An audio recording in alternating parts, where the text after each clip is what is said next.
Hi everyone, अस्सलामु अलैकुम, नमस्ते जी, Sat Shri Akal, welcome back to another video. कैसे हैं आप लोग? I hope you all are doing great. मैं भी बिल्कुल ठीक हूँ। सो आज हम वीडियो पे रिएक्शन करने जा रहे हैं। ये वीडियो है पाकिस्तान पासपोर्ट रैंक 106 मतलब 106 position, fourth worst passport in मतलब कि जो है पाकिस्तान का फर्स्ट पासपोर्ट जो है ये होने वाला है फोर्थ चौथा। सो वर्स्ट पासपोर्ट है दुनिया में। सो जल्दी से चलते हैं और देख लेते हैं कि पाकिस्तान का पासपोर्ट चौथे नंबर पर आ रहा है, लेकिन कौन से पाकिस्तान से जो पहले 3 कंट्रीज हैं वो कौन सी हैं।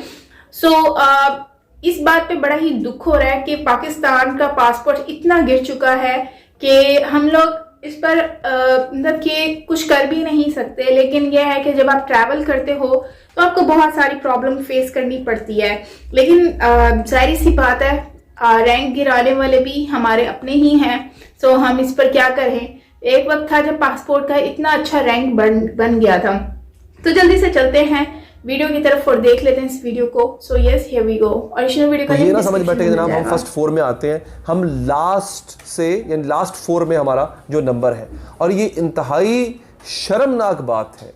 ग्रीन पासपोर्ट की इज्जत को रुलते हुए और जलील होते हुए मेरे ख्याल है कई दहाइयाँ हो गई हैं, जिसमें इंडिया की जो रैंक आई है वो 85 है और इंडिया ने पिछली रैंक से इम्प्रूव किया है। और पाकिस्तान की जो रैंक आई है वो 106 है, फोर्थ वर्स्ट रैंक है। हेनले पासपोर्ट इंडेक्स की नई रैंकिंग में पाकिस्तान को झटका लगा है। I can tell you the airports में आपका ग्रीन पासपोर्ट देखते ही आपको कहते हैं उस लाइन में चले जाइए। Is that right? Absolutely correct. इससे ज्यादा जिल्लत किसी कौम की क्या हो सकती है? मैं इससे ज्यादा आगे बोलूंगा तो बहुत मेरे दुखड़े हैं, कुछ ना कुछ गलत बात। मैं एक बात कह दूं, बट आई होप माय पर यहाँ कोई डिफरेंस बताऊं, जो हमारी ओवरऑल टूरिज्म रैंकिंग है, tourism in as a country we are 54th and China is 169। तो चाइना और हमारा कंपैरिजन है नहीं कहीं पे कि पाकिस्तान के पासपोर्ट की जैसे जैसे हमारे रुपए की बेकदरी का सिलसिला जारी है ना, ऐसे ही हमारे पासपोर्ट की बेकदरी का सिलसिला जारी है। 2021 के बाद 2022 में भी दुनिया का चौथा सबसे खराब पासपोर्ट है। ये जो कहना कि मईशत आखिरी सांसें ले रही है, तो सब मैं भी परेशान हूँ, हर कोई परेशान है। हमारे यहाँ एक ऐसी कंट्री, आपको बर्फ भी दिखा देंगे, रेगिस्तान भी दिखा देंगे, रेन फॉरेस्ट भी दिखा देंगे, समुद्र भी दिखा देंगे, बोटिंग भी करा देंगे, राफ्टिंग भी करा देंगे, स्कीइंग भी करा देंगे और हाइकिंग भी करा देंगे। हमने हर जगह जाके इलीगल इमिग्रेंट्स बने हैं। दुनिया में बनते हैं यार लोग। और नहीं सर, हम बहुत मैं ज्यादा नाम नहीं लेना चाहता उस नेशन का, Yes. लेकिन लोग बेटियों से निकाह नामे बनवा के वहां क्या गए बात आपने और की है। जाके he knows that. बिल्कुल ही राइट। अब खुदा ना करे कि पाकिस्तान ये आखिरी सांसें ले रहा हो, वो बिल्कुल आप सही करें, मईशत भी आखिरी सांसें ले रही हो।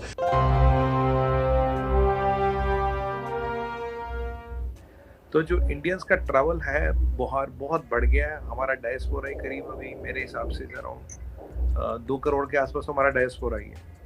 तो अगर इनका ही एक चक्कर लगेगा तो 2 करोड़ टूरिस्ट तो यही हो गए जो हमारे लोग हैं। और जो हमारा बिजनेस ट्रैवल है ये काफ़ी बढ़ गया है। Indian aviation industry is the fastest growing in the world. जो वर्ल्ड में CAGR केवल 11% का, हमारा CAGR 20 से 25% का है, जिसमें डोमेस्टिक टूर इंडस्ट्री है, डोमेस्टिक ट्रैवल इंडस्ट्री है, डोमेस्टिक टूरिज्म इंडस्ट्री है। तो ये जितनी चीज़ें हुई आप देख रहे हैं, तो इट्स अ बिग बिजनेस। मतलब $500 billion is a big, $500 billion. और आने वाले सालों में आप मान लीजिए इसका पोटेंशियल करीब 1 ट्रिलियन तक जाएगा। तो ये एक, और हम इसके लिए बहुत कुछ कर रहे हैं। अगर आप देखिए, जब मोदी जी आए तो तब करीब 10-20 कंट्रियों का on tourist visa on arrival मिलता था। अभी हमने 156 कंट्रियों के लिए वीज़ा ऑन अराइवल कर दिया। 156 you can apply visa on arrival. उससे फुटफॉल बढ़ा है। हमने डोमेस्टिक टूरिज्म को डेवलप किया है। हमारे यहाँ एक ऐसी कंट्री, आपको बर्फ भी दिखा देंगे, रेगिस्तान भी दिखा देंगे, रेन फॉरेस्ट भी दिखा देंगे, समुद्र भी दिखा देंगे, बोटिंग भी करा देंगे, राफ्टिंग भी करा देंगे, स्कीइंग भी करा देंगे और हाइकिंग भी करा देंगे। तो ये कोई थाईलैंड नहीं है कि हाँ एक जगह मिलती है। तो हमारे यहाँ कश्मीर से लेके, गोवा से लेके, तमिलनाडु के मंदिर देख लीजिए, गुजरात में आप गिर फॉरेस्ट देख लीजिए और नीचे कन्याकुमारी देख लीजिए। आपको जो वैरायटी चाहिए, कोई ऐसी कंट्री नहीं है रेहाबाजी वाहिद दुनिया में जिसमें इतनी सारे ऑप्शंस आपको एक साथ मिल रहे हैं।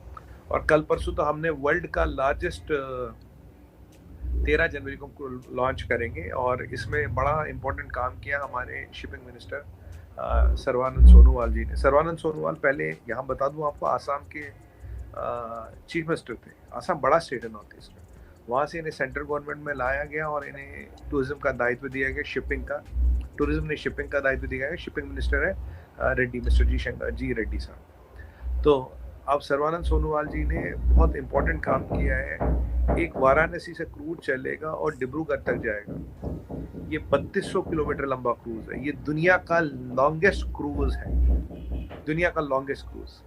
और ये 27 रिवरों को क्रॉस करेगा। बांग्लादेश भी इसमें आता है, बांग्लादेश भी पार्ट है।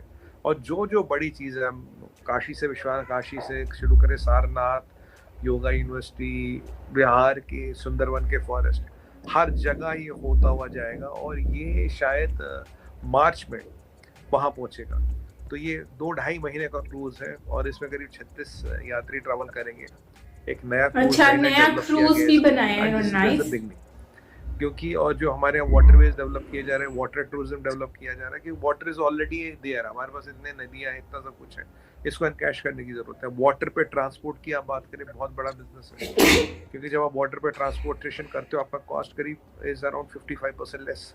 And we have developed numerous inland waterways और वाटर पोर्ट्स हम डेवलप कर रहे हैं आजकल ट्रांसपोर्टेशन के लिए, टूरिज्म के लिए। और ये वर्ल्ड का बिगेस्ट टूर होगा। आई थिंक 36 लोग इसमें already have signed in, mostly Sweden के। और सबसे अच्छी चीज़ हमको पता क्या है, दिन का मैं इसका खर्चा लगा रहा था, इसका दिन का खर्चा केवल 24,000 रुपये। अब बोलोगे 24,000 तो आप बोलोगे 24,000 तो ज़्यादा, 5 स्टार क्रूज का 24,000। पर रामा जी इसमें आपका रहना, खाना, पीना, अच्छा सब कुछ हमारे मुल्क का जो पासपोर्ट है वो नीचे से चौथे नंबर पे है। मतलब कि कोई ये ना समझ बैठे कि जनाब हम फर्स्ट 4 में आते हैं, हम लास्ट से यानी लास्ट 4 में हमारा जो नंबर है। और ये इंतहाई शर्मनाक बात है कि हमारे से पीछे जंगज़दा मुल्क शाम है, हमारे से पीछे अभी हाल ही में जंग का खात्मा करने वाला मुल्क इराक है, और हमारे से बिल्कुल पीछे जिसे कहते हैं ना, हमारे बिल्कुल साथ जो है वो है अफगानिस्तान। मतलब हमारा शुमार इन ममालिक की फहरिस्त में होता है। हम एक एटमी ताकत है नाजरीन, जिसका बड़ा मान और होना भी चाहिए हमें। हमारे पास दुनिया की 6ठी बड़ी फौज है, इसका हमें बड़ा मान और होना भी चाहिए। लेकिन हमारा पासपोर्ट, उसकी वर्थ क्या है? अब यहाँ पे मैं जो खबर है इस हवाले से दी गई, जो डिटेल खबर में दी गई है, वो मैं आपके सामने कोट करने जा रहा हूँ। और ये हमने इसकी कदर हमने बढ़ानी है। इसकी कदर होगी तो आपकी मेरी कदर होगी। एयरपोर्ट्स के ऊपर, इंटरनेशनल एयरपोर्ट पे जो लाइनों में लग के आप और हमारी जलालत हो रही होती है, हमारे पास 2-2 घंटे की जो क्वेश्चनिंग हमसे की जाती है ना, वो ना हो। नमस्कार दोस्तों, हिंदुस्तान की दहाड़ चैनल में आप सभी का स्वागत है। आतंकवाद के लिए बदनाम पाकिस्तान के पासपोर्ट को दुनिया के सबसे खराब पासपोर्ट में से एक का दर्जा दिया गया। मंगलवार को लंदन की एक ट्रैवल फर्म की तरफ से जारी लिस्ट में बताया गया कि पाकिस्तानी पासपोर्ट दुनिया के 109 देशों के पासपोर्ट की सूची में 5 सबसे खराब पासपोर्ट में से एक है। सूची में पाकिस्तान का स्थान 4था है। पाकिस्तानी पासपोर्ट रखने वाले लोग केवल 35 देशों में ही वीजा ऑन अराइवल या मुक्त वीजा की यात्रा कर सकते हैं। खराब पासपोर्ट की लिस्ट में अफगानिस्तान टॉप पर है, जो सिर्फ 27 जगहों पर मुफ्त वीजा की यात्रा की अनुमति देता है। दूसरे स्थान पर इराक और तीसरे स्थान पर सीरिया है, जो महज 30 स्थानों पर वीजा की फ्री यात्रा की अनुमति देता है। वहीं इस लिस्ट में 5वें स्थान पर यमन है, जिसका पासपोर्ट बस 34 जगहों पर वीजा फ्री जाने की अनुमति देता है। लंदन स्थित global citizenship and resident advisory firm Henley and partners की तरफ से जारी इस नई रिपोर्ट के मुताबिक विश्व के सबसे पावरफुल पासपोर्ट की सूची में जापान का पासपोर्ट सबसे टॉप पर है, जो संयुक्त राष्ट्र के सभी 193 देशों में वीजा ऑन अराइवल या मुक्त वीजा की यात्रा की अनुमति देता है। हेनली एंड पार्टनर्स की तरफ से दुनिया भर के पासपोर्ट की ये रिपोर्ट हर 3 महीने पर जारी होती है। 10 जनवरी को इस जारी रिपोर्ट में बताया गया कि दुनिया के सबसे पावरफुल पासपोर्ट की लिस्ट में टॉप पर 3 पासपोर्ट एशियाई देशों के हैं। जापान के बाद इस लिस्ट में दूसरे नंबर पर संयुक्त रूप से सिंगापुर और दक्षिण कोरिया है, जो अपने पासपोर्ट धारकों को 192 देशों में फ्री वीजा का एक्सेस देते हैं। सबसे शक्तिशाली पासपोर्ट की लिस्ट में टॉप पर 3 एशियाई देशों के बाद बड़े पैमाने पर यूरोपीय देश हैं। फ्रांस, आयरलैंड, पुर्तगाल और ब्रिटेन जैसे देश 187 वीजा फ्री डेस्टिनेशन के साथ 6ठे स्थान पर हैं। वहीं अमेरिका, बेल्जियम, न्यूजीलैंड, नॉर्वे, चेक गणराज्य और स्विट्जरलैंड जैसे देश 186 फ्री वीजा डेस्टिनेशन के साथ दुनिया के सबसे पावरफुल पासपोर्ट के मामले में 7वें स्थान पर हैं। भारत की बात करें तो रिपोर्ट के मुताबिक भारतीय पासपोर्ट दुनिया के सबसे शक्तिशाली पासपोर्ट इंडेक्स में 85 स्थान पर है। भारतीय पासपोर्ट दुनिया के 59 जगहों पर वीजा की फ्री एक्सेस अनुमति देता है। यूरोपीय देश जहां एक तरफ पाकिस्तान को भर भर कर डॉलर दे रहे हैं, तो दूसरी तरफ पासपोर्ट की रैंकिंग दिखाकर पाकिस्तान का अपमान भी कर रहे हैं। आइए देखते हैं ये पूरी खबर इस वीडियो में।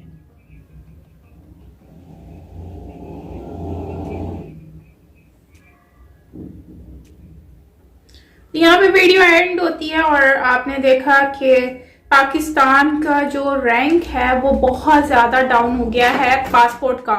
और ये बात सच है कि एक तरफ वो हेल्प के तौर पर डॉलर दे रहे हैं पाकिस्तान को, तो दूसरी तरफ पाकिस्तान के पासपोर्ट का नाम ले लेकर पाकिस्तान को मतलब नीचा दिखाने की कोशिश कर रहे हैं। और ये तो होना ही था। जब आप किसी के आगे हाथ फैलाओगे तो जाहिर सी बात है आपको फिर इन रिटर्न ये सब कुछ तो फेस करना ही पड़ेगा। फिर आप उनके कहने पर आपको महंगाई भी बर्दाश्त करनी पड़ेगी, महंगाई भी करनी पड़ेगी अपनी कंट्री में, फिर आपको उनके कहने पर हर वो चीज़ करनी पड़ेगी। ठीक है, तो अब भारत की अगर पासपोर्ट की रैंक का देखें तो 85 कंट्रीज में जो है वो आपको ऑन अराइवल या फ्री वीज़ा जो है आपको एंट्री मिल जाती है, जबकि पाकिस्तान के आई थिंक 30 कुछ बता रहे हैं कि उसमें आप जा सकते हैं।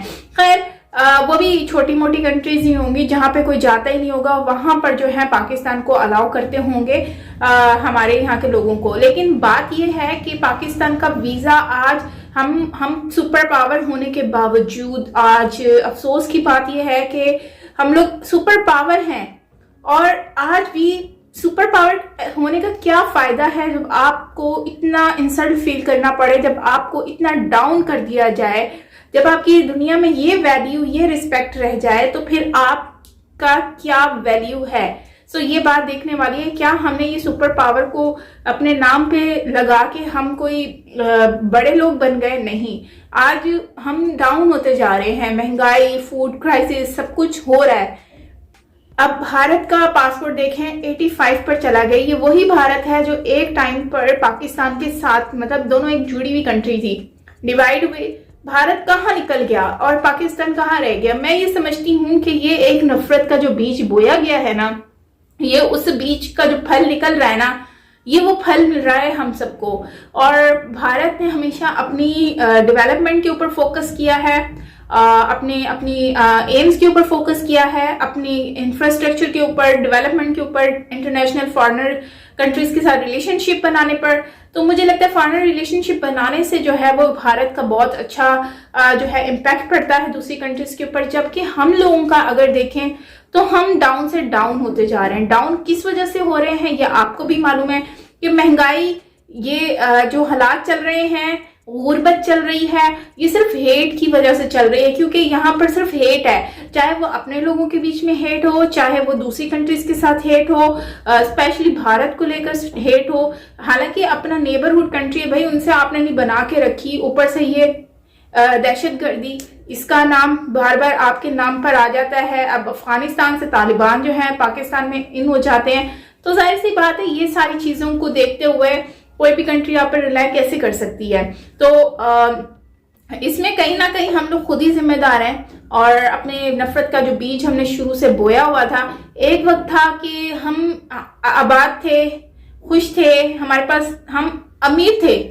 आज वही वक्त, आज एक वक्त है जब हम सबसे गरीब हो गए हैं, कुछ नहीं बचा। तो ये गरूर, तकब्बुर और गलत जो ये कहते हैं ना, गरूर तकब्बुर वो विलन होता है, तो विलन वाला रोल हम लोग कर रहे हैं। एक वक्त आता है उसका भी एंड हो जाता है। सो अभी सुनने में ये भी आ रहा था कि 2033 में पाकिस्तान का हो सकता है कि एंड हो जाए, मतलब ये मैंने पढ़ा था एक न्यूज़ में। सो ये शायद इन गोरों ने ही कोई इंटरव्यू दिया था, उसमें कहा था। सो आई एम नॉट, मतलब कि इस बात पर बिल्कुल भी मैं 100% श्योर नहीं हूं कि उन्होंने कहा है क्या ये सच है कि नहीं, लेकिन ये मैंने उड़ती उड़ती खबर सुनी है। सो गाइज, आप क्या कहते हैं इसके ऊपर? कमेंट सेक्शन में जरूर बताएं। मिलते हैं नेक्स्ट वीडियो के साथ। Till then take care, lots of love and bye bye.